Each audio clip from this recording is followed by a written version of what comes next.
Baik, saya lanjutkan pembacaan firman dari 1 Korintus 10 ayat 1 sampai 15. Aku mau supaya kamu mengetahui, saudara-saudara, bahwa nenek moyang kita semua berada di bawah perlindungan awan dan bahwa mereka semua telah melintasi laut. Untuk menjadi pengikut Musa, mereka semua telah dibaptis dalam awan dan dalam laut. Mereka semua makan makanan rohani yang sama, dan mereka semua minum minuman rohani yang sama, sebab mereka minum dari batu karang rohani yang mengikuti mereka, dan batu karang itu ialah Kristus. Tetapi sungguh pun demikian, Allah tidak berkenan kepada bagian yang terbesar dari mereka, karena mereka ditewaskan di padang gurun. Semuanya ini telah terjadi sebagai contoh bagi kita untuk memperingatkan kita supaya jangan kita menginginkan hal-hal yang jahat seperti yang telah mereka perbuat, dan supaya jangan kita menjadi penyembah-penyembah berhala sama seperti beberapa orang dari mereka, seperti ada tertulis, maka duduklah bangsa itu untuk makan dan minum, kemudian bangunlah mereka dan bersukaria. Janganlah kita melakukan percabulan, seperti yang dilakukan oleh beberapa orang dari mereka, sehingga pada saat hari telah tewas 23.000 orang. Dan janganlah kita mencobai Tuhan, seperti yang dilakukan oleh beberapa orang dari mereka, sehingga mereka mati dipagut ular. Dan janganlah bersungut-sungut, seperti yang dilakukan oleh beberapa orang dari mereka, sehingga mereka dibinasakan oleh malaikat maut. Semuanya ini telah menimpa mereka sebagai contoh dan dituliskan untuk menjadi peringatan bagi kita yang hidup pada waktu di mana zaman akhir telah tiba.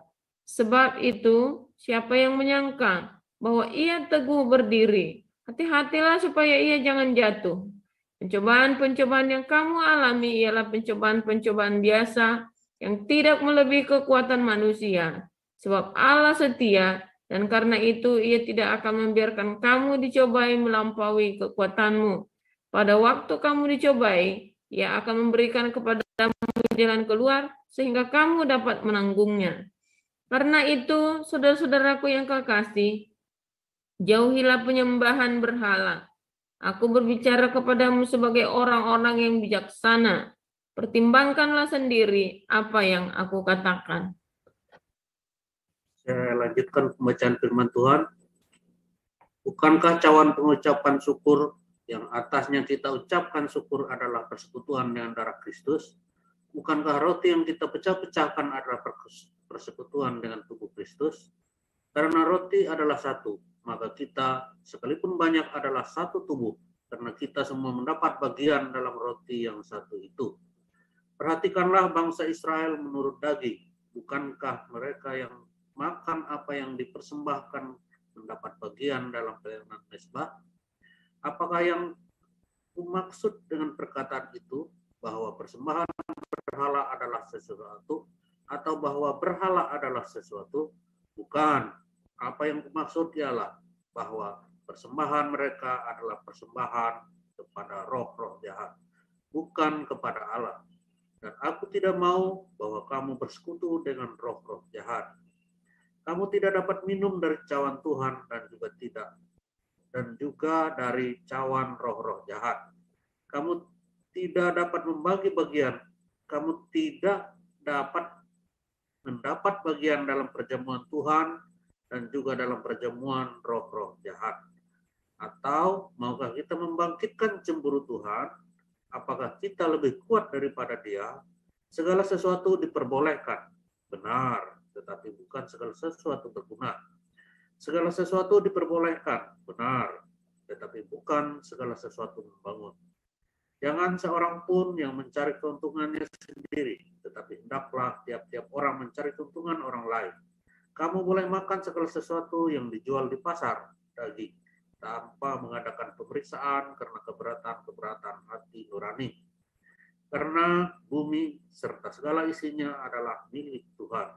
Kalau kamu diundang makan oleh seorang yang tidak percaya dan undangan itu kamu terima, maka makanlah apa yang dihidangkan kepadamu tanpa mengadakan pemeriksaan karena keberatan hati nurani. Tetapi kalau seorang berkata kepadamu, itu persembahan berhala, janganlah engkau memakannya. oleh karena dia yang mengatakan hal itu kepadamu, dan karena keberatan hati nurani. Yang aku maksudkan dengan keberatan bukanlah keberatan hati nuranimu sendiri, tetapi keberatan hati nurani orang lain. Mungkin ada orang yang berkata, mengapa kebebasanku harus ditentukan oleh keberatan hati nurani orang lain? Karena kalau aku mengucap syukur atas apa yang aku turut memakannya, mengapa orang berkata jahat tentang aku karena makanan yang atasnya aku mengucapkan syukur? Aku menjawab, jika engkau makan atau jika engkau minum, atau jika engkau melakukan sesuatu yang lain, lakukanlah semuanya itu untuk kemuliaan Allah. Janganlah kamu menimbulkan syak dalam hati orang, baik orang Yahudi atau orang Yunani maupun jemaat Allah. Sama seperti aku juga berusaha menyenangkan hati semua orang dalam segala hal, bukan untuk kepentingan diriku, tetapi untuk kepentingan orang banyak supaya mereka beroleh selamat. Demikian firman Tuhan. Haleluya. Haleluya, haleluya. Firman Tuhan selalu baru setiap hari bagi orang-orang yang mau bertobat sungguh-sungguh, ya. Bukan tobat bohongan. Tobat itu sungguh-sungguh, ya. Banyak kali ya orang-orang itu mengira dirinya sudah bertobat, tapi ternyata nggak bertobat. Maka dari itu firman Tuhan berkata, tunjukkanlah buah pertobatanmu. Yaitu apa?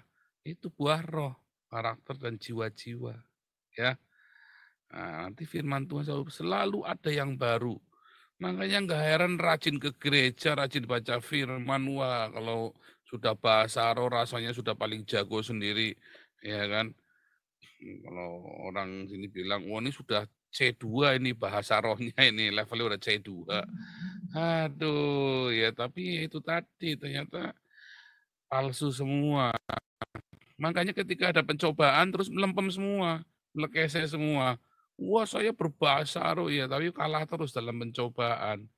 Loh saya menang Pak, menang apanya? Loh kemarin baru marah-marah begitu, ada pencobaan sedikit, difitnah sedikit, ngamuknya udah kayak orang kesetanan. Jangan ya, baru ada salah ngomong dikit rasanya udah, wah ada pikirannya kayak apa. Itu buktinya Anda belum bertobat sungguh-sungguh. Ya. Speechless. Bukan ngerasani orang, bukan nyindir. Aduh, ini ngomongnya nyindir lagi, nggak ada sindir-sindiran. Kita ngomong Anda dengan saya sekarang. Anda dengan saya nih urusannya ini gimana ini.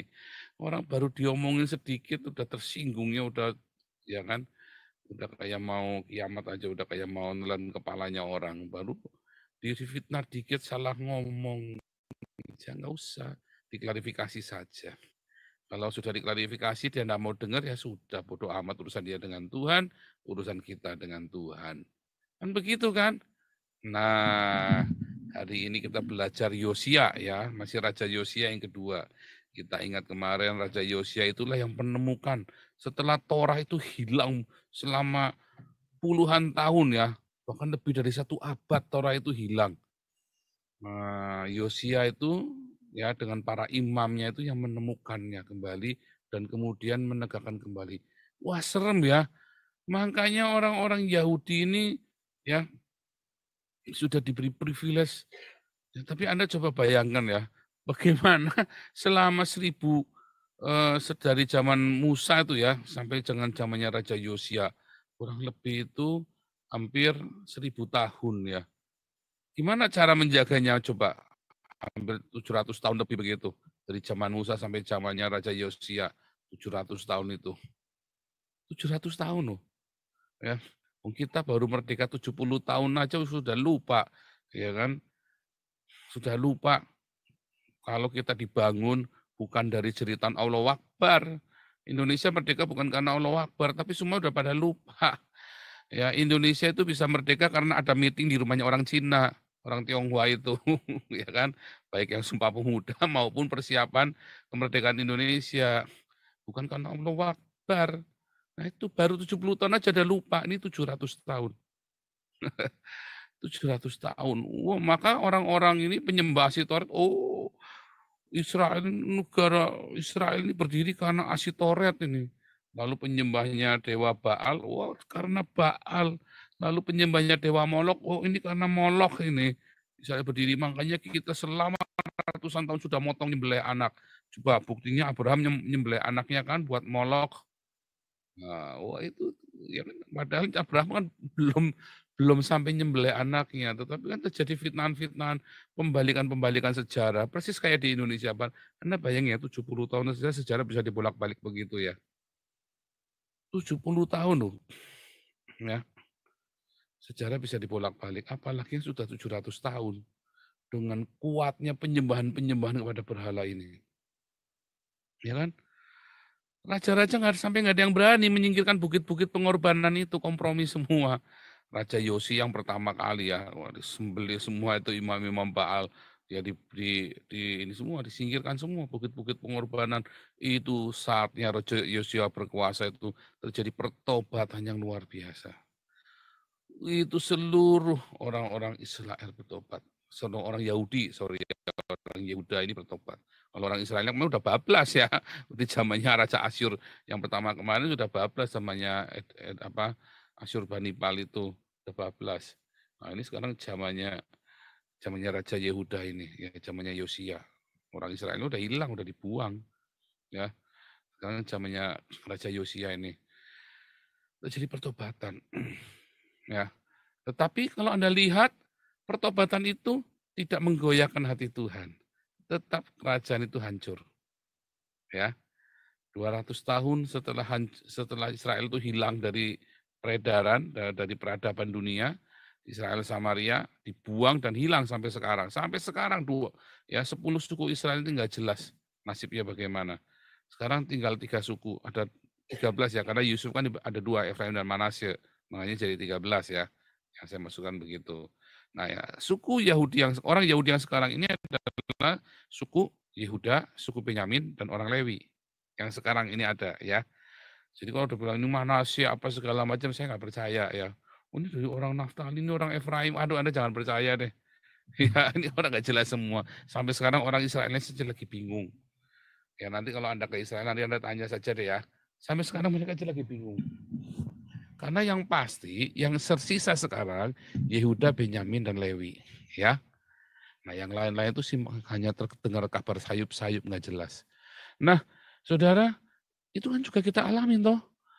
Ya, kalau Anda sudah berbuat jahatnya sedemikian rupa, sampai akhirnya Anda harus terjerumus di dalam lubang yang dalam, dan Anda datang sama Tuhan dengan sungguh-sungguh, dan Anda jadi pertobatannya sungguh-sungguh, tapi Tuhan tetap tidak tolong Anda.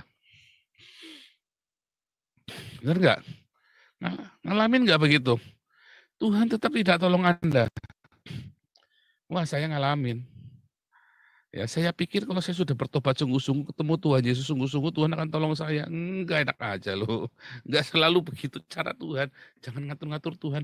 Jangan main sempoa sama Tuhan. Jangan Anda ngatur-ngatur Tuhan, mau ngakalin Tuhan, Anda bertobat supaya Anda dilepaskan dari masalah.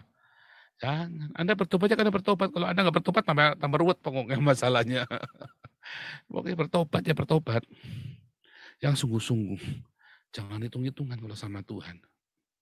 Pak, kalau saya bertobat ya pengennya ya supaya lepas dari masalah. Kalau nggak ada lepas dari masalah bagaimana? Ya nggak bisa. Kalau Anda bertobatnya cuma karena ingin lepas dari masalah, itu namanya nggak bertobat. Anda bertobat karena ingin lepas dari masalah, itu nggak bertobat. Karena nanti Anda akan melakukan lagi. Benar nggak? Alami lagi.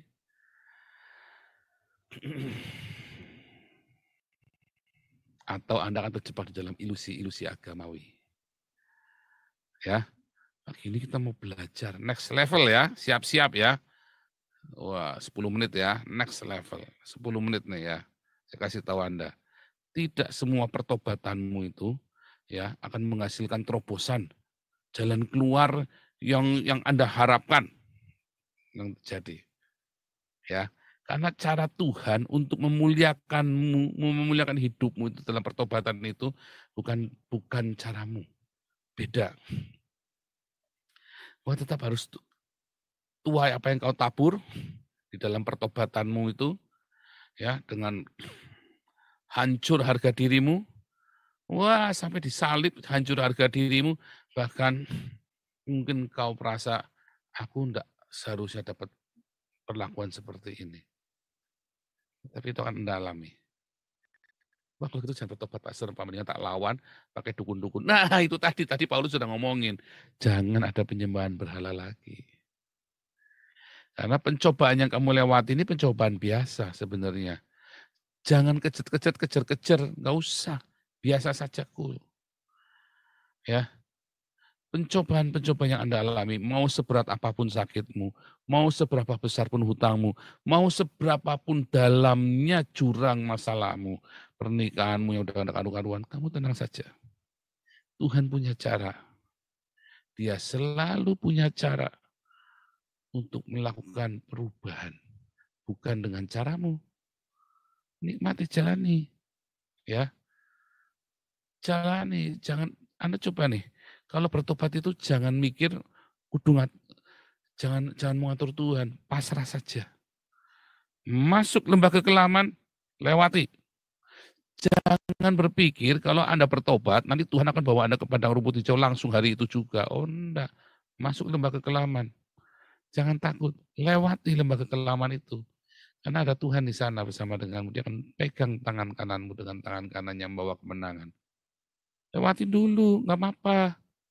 Jangan takut, itu pencobaan biasa. Nggak usah geger, nggak usah rasanya gimana, nggak usah, biasa saja.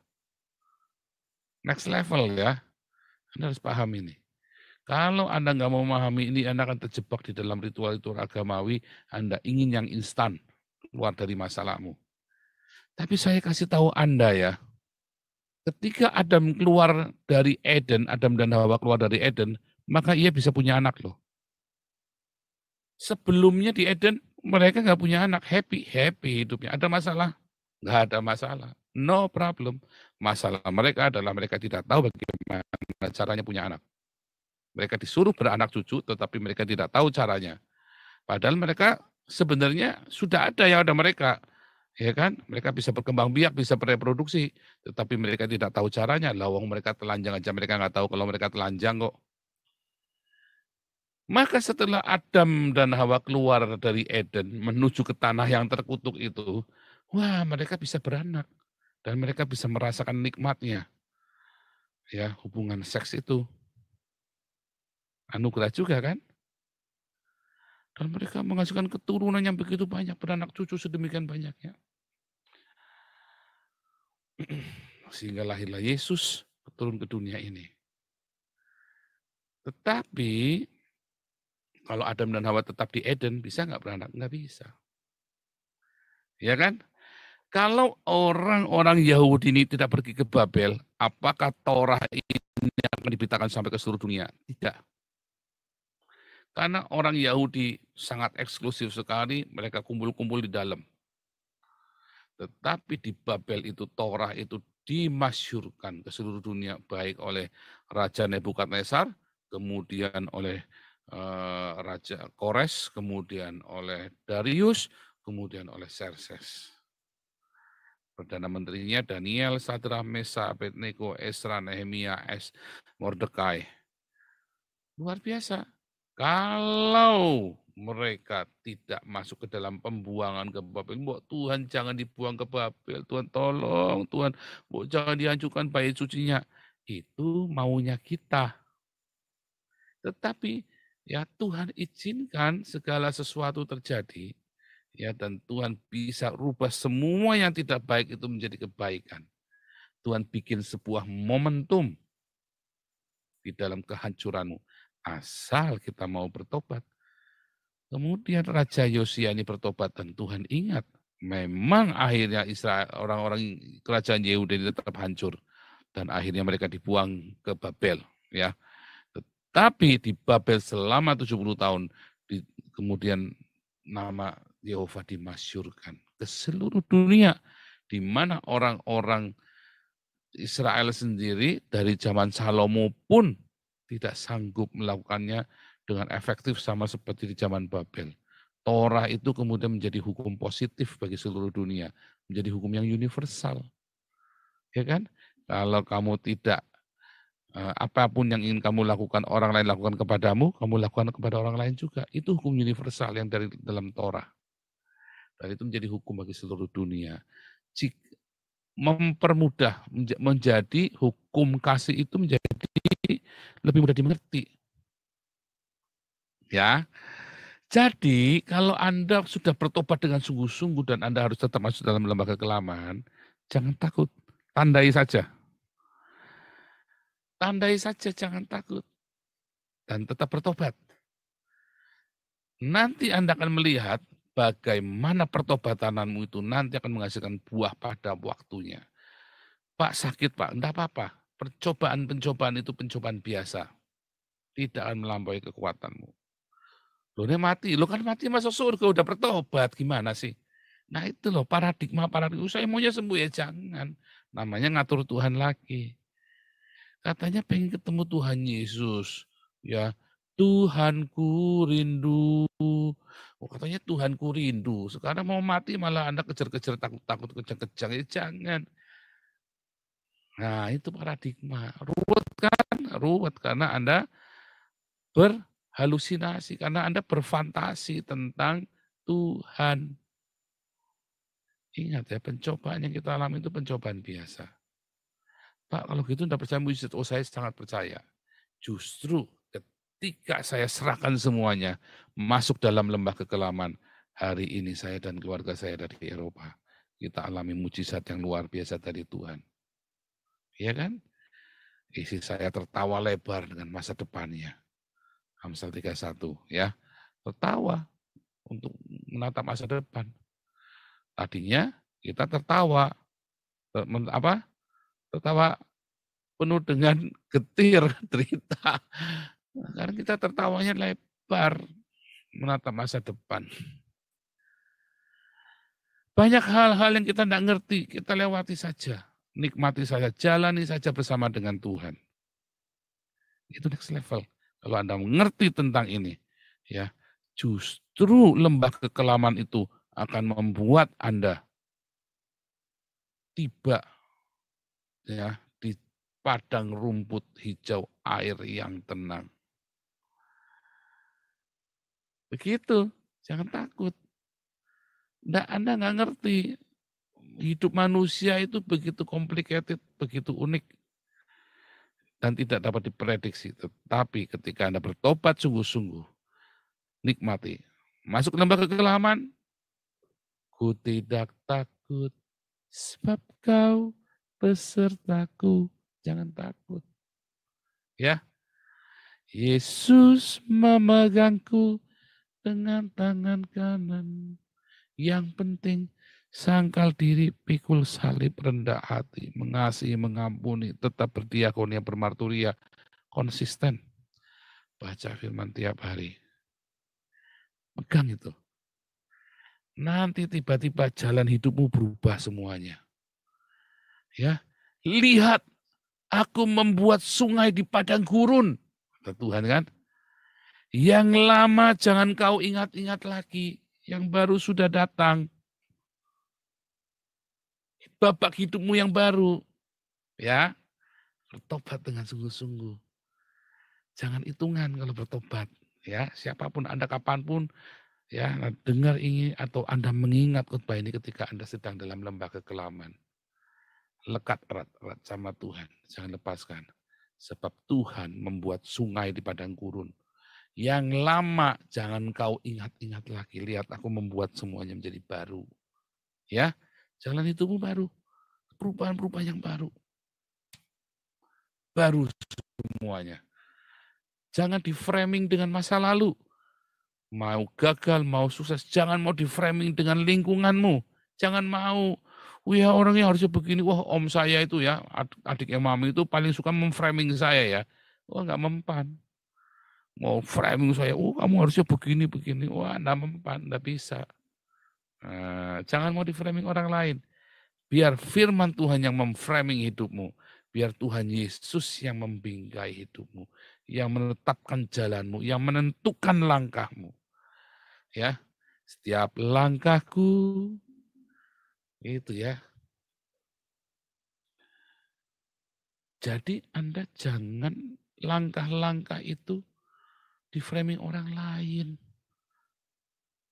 Oke, sudah 10 menit. Cukup. Nah, ingat-ingat kiranya rema dari Tuhan Yesus ya pada pagi hari ini mengingatkan Anda. Dan Anda setia di dalam lembah kekelaman. Jangan takut.